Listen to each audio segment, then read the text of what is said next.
அனைவருக்கும் வணக்கம். வேலனை வணங்குவதே நமது முதல் வேலை என்று சொல்வது போல் வேல்முருகனை வணங்கினால் அனைத்து வகையான தோஷங்களும் நீங்கும். வேண்டியவை யாவும் அருளும் குணம் கொண்டவர் குமரன். முருகனின் மூல மந்திரம் ஓம் சரவண பவ நம என்பதாகும். ஆணவம், காமம், குரோதம், லோபம், மதம் சார்பற்ற என்னும் 6 பகைவர்களை முருகன் அழித்தார்.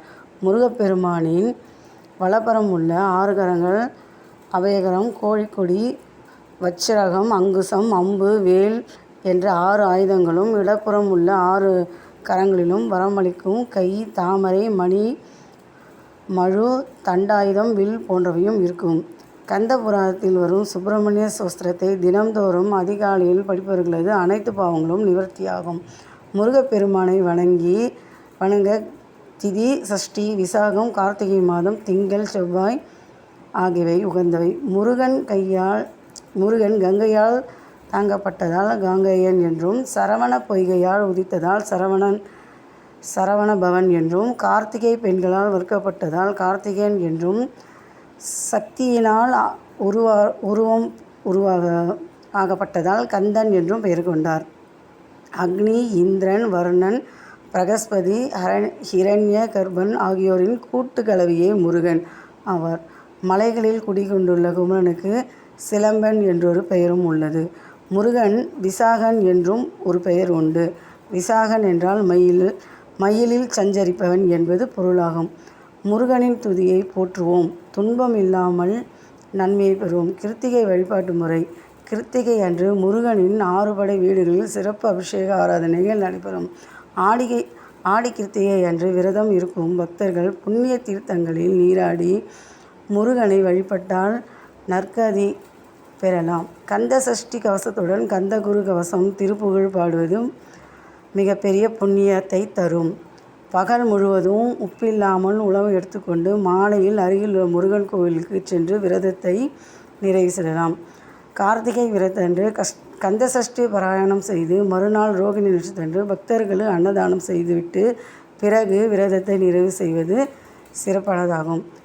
கிருத்திகை நட்சத்திர விரத பலன்கள். கிருத்திகை நட்சத்திரனது விரதம் இருந்து முருகப்பெருமானை வழிபடுவர்கள் நிறைவான அறிவு, நிலையான செல்வம், நீண்ட ஆயுள், அன்பும் பண்பும் நிறைந்த வாழ்க்கை துணை, நல்ல குணமுள்ள குழந்தைகள் ஆகிய பேறுகளை பெற்று சிறப்பாக வாழ்வார்கள். ஆலயங்களில் நடைபெறும் அபிஷேக ஆராதனைகள், பூஜைகள் மற்றும் அர்ச்சனைகளில் பங்கு கொண்டு முருகப்பெருமானின் அருளை பெறலாம். கிருத்திகை அன்று வேல் வழிபாடு செய்வது எப்படி? முருகப்பெருமானுடைய ஆயுதமாக இருக்கும் வேல் அசுரர்களை அழிக்க அன்னை பார்வதி தேவி அவருக்கு கொடுத்ததாக புராண குறிப்புகள் கூறுகின்றன. அன்னையிடம் பரிசாக பெற்ற இந்த வேல் பல சூரசம்ஹாரங்களை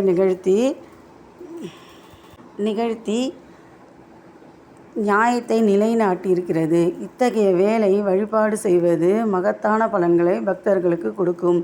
அசுரர்களை அழித்து பக்தர்களை காக்கக்கூடிய வேல் வீட்டில் இருப்பது மிகவும் நல்லதுதான்.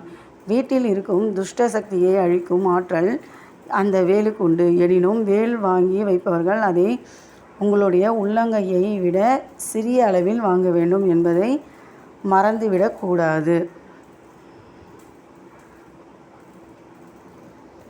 வேல் வைத்திருப்பவர்கள் முறையாக பூஜைகள், அபிஷேகங்கள் செய்ய வேண்டும்.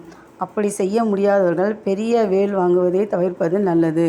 உள்ளங்கையை விட சிறிய அளவே வேல் குறைவானது என்பதால் அந்த தோஷமும் ஏற்படுவதில்லை. முருகனுக்கு உகந்த செவ்வாய்க்கிழமைகளில் வழிபாடு செய்வது மிகவும் நல்லது. மேலும் ஒவ்வொரு மாதமும் வரும் கிருத்திகை சஷ்டி திதிகளில் முருகனையும் முருகனுடைய வேலையும் வழிபாடு செய்தால் சகல சம்பத்துகளும் சௌபாகியங்களும் உண்டாகும். பிரசித்தி பெற்ற முருகன் கோவில்களில் பஞ்சலோக வேல் விற்பனை இருக்கும். தங்கம், வெள்ளி, செம்பு, பித்தளை என்று எந்த லோகத்திலும் வேல் வாங்கி வைத்து கொள்ளலாம். அப்படி வாங்கும் பொழுது உங்கள் கைகளால் வாங்காமல் வயதில் மூத்தவர்களை வாங்க கொடுக்க சொல்லி அவர்களை கைகளால் நீங்கள் வாங்கி கொள்ளலாம்.